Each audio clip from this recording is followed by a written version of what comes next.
नमस्कार किसान भाइयों, स्वागत है आपका हमारे YouTube चैनल धाकड़ एग्रीकल्चर में। किसान भाइयों, इस वीडियो में हम बात करेंगे कि सोयाबीन की फसल में 40 दिन के बाद में क्या करना चाहिए, कौन कौन से ज़रूरी काम करना चाहिए। इस विषय पर इस वीडियो में हम डिटेल से बात करेंगे और आपको बताएंगे कि 40 दिन के बाद में सोयाबीन की फसल में आप कौन कौन से ज़रूरी काम कर सकते हैं। वीडियो को पूरा ज़रूर देखें। साथ ही किसान भाइयों, अगर आपने अभी तक इस चैनल को सब्सक्राइब नहीं किया है तो नीचे स्क्रीन पर एक सब्सक्राइब का बटन आपको दिख रहा होगा, उसे दबाकर चैनल को जल्दी से जल्दी सब्सक्राइब कर लीजिए और वीडियो को लाइक और अधिक से अधिक किसान भाइयों तक शेयर कीजिए। साथ ही कमेंट करके ज़रूर बताइए कि आपकी सोयाबीन की फसल कितने दिन की हो चुकी है, और अगर आपकी सोयाबीन की फसल में कोई भी समस्या आ रही है तो आप कमेंट में ज़रूर बताइए, ताकि हम आपकी समस्या का समाधान वीडियो के माध्यम से कर सकें। किसान भाइयों, बात करें अगर सोयाबीन के बारे में, तो लगभग जब सोयाबीन 40 दिन की हो जाती है तो उसके बाद में हमें कुछ मुख्य बातों का ध्यान रखना चाहिए।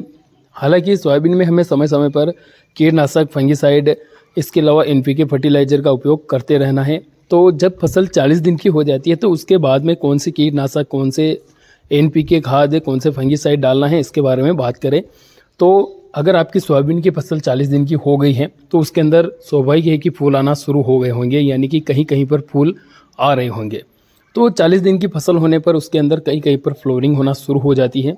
और उसके अंदर अब कामों की बात करें तो सबसे पहला काम आपको करना है कीटनाशक का स्प्रे, क्योंकि जब सोयाबीन 40 दिन की हो जाती है तो उसके अंदर सबसे मुख्य जो कीट होता है वो होता है रिंग कटर।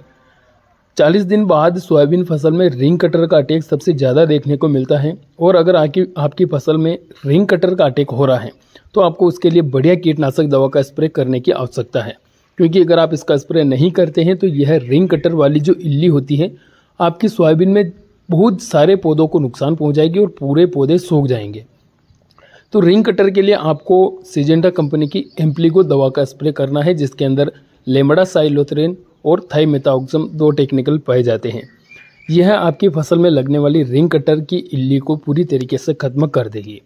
इसका स्प्रे आप लगभग 10 ml प्रति टंकी की दर से और 100 ml प्रति एकड़ की दर से कर सकते हैं।